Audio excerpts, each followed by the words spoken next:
Muy buenas noches, estimada profesora Keila Sánchez. Soy la alumna Isabel Vila Sánchez, donde el día de hoy voy a exponer mi trabajo final, el cual corresponde a lo siguiente. Vamos a compartirle la pantalla con respecto a nuestro trabajo que hemos realizado a través de el PPT. Vamos a hablar de los titulares que se difunden y que no necesariamente tienen el contenido que queremos. Es más, muchas veces se convierte en un fan news.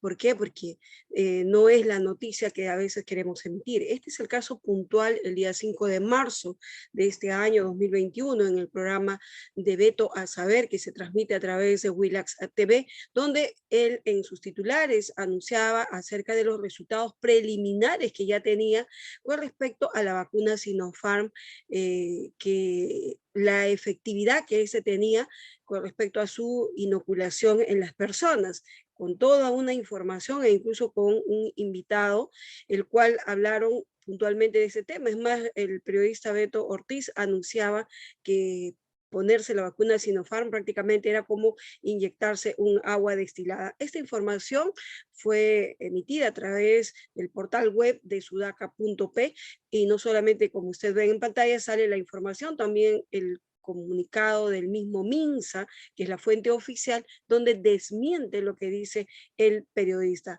Y justamente, como lo mencionaba, el periodista Beto Ortiz invita a su espacio al biólogo molecular profesional, el doctor Ernesto Bustamante, donde puntualmente hablaban de estos resultados de sus análisis que según ellos le había emitido la Universidad Cayetano Heredia, donde hablaban de la efectividad puntualmente de la vacuna Sinopharm, donde según ellos anunciaban que tenía el 11,5 de efectividad. Pues vuelvo a reiterar, esta información que era discutida entre ambos profesionales, pues finalmente fue desmentida, porque esta metida de pata, como se dice criolamente, el MINSAS a través de este comunicado los confrontó, indicando que esta vacuna china, con evidencia científica, pues tenía más del 79,34% de efectividad. Estas aclaraciones del MINSA y las réplicas del programa, la OMS finalmente aprobó el uso de esta vacuna. Imagínense la trascendencia que tenía esta. Entonces, tanto las declaraciones de Bustamante y la del conductor Beto Ortiz cayeron definitivamente en un saco roto, ¿no? Creando un titular con todas las expectativas de saber la efectividad de esta vacuna, creando de cierta manera el temor, la desconfianza en la población, con documentos en mano que ellos salieron y luego fue contrastada, desmentida por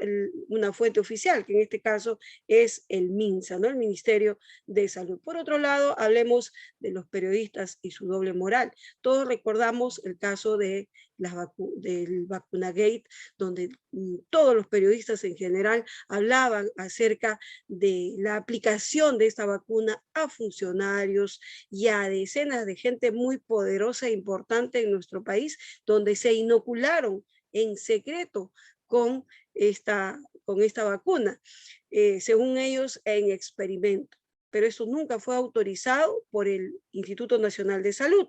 Uno de los periodistas que cuestionaba era definitivamente la conductora del programa de Panorama, Susana Cueva, donde la hija, miren, a la semana sale ya la relación de todos los que se habían inoculado a través de un proceso de investigación y justamente dentro de la lista pudimos ubicar a Carmen Ginocho Cueva, que era la hija de la periodista de investigación, quien se había inoculado dentro de este grupo de poderosos que eran algo aproximado de 487 personas. El escándalo fue tal porque en ese momento nuestro país vivía unas circunstancias terribles con respecto a la pandemia del COVID-19.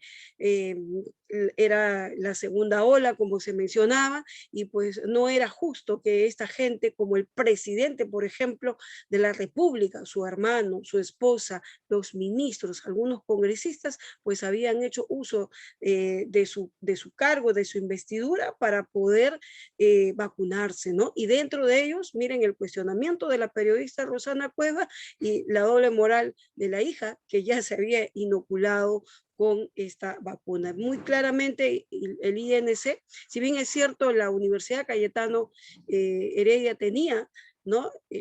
Para que ellos puedan hacer una especie de experimento, para que ellos puedan evaluar la eficacia de esta vacuna, pero nunca fue consultada porque había todo un protocolo de investigación, el cual tenía que ser antes aprobada por el INC y esto jamás sucedió. Vuelvo a reiterar, un aproximado de 487 personas, dentro de ellos la hija de la periodista, quien lamentablemente también fue todo un escándalo, entre otros casos.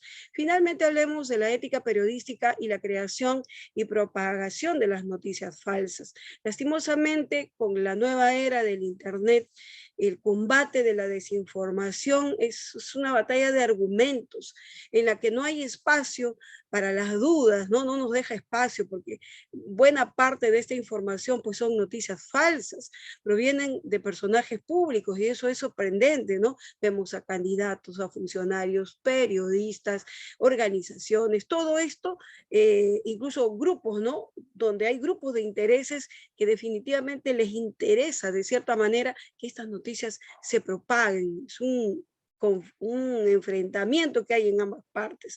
Sin embargo, en este sentido, nosotros como comunicadores perdemos la ética cuando queremos favorecer por intereses de terceros o propios también podría ser para poder compartir ese tipo de información. Si bien es cierto, la libertad de expresión es un derecho fundamental, el cual debemos de acrecentarlo, de fortalecerlo, de respaldarlo todos los días, nuestra voz no puede ser silenciada, pero tampoco debemos de permitir que nos gane la emoción de poder transmitir noticias sin fundamento. Nuestra labor como periodista siempre debe ser de verificar la información.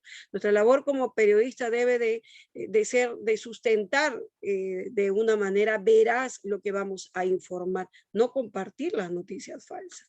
Sin embargo, por ser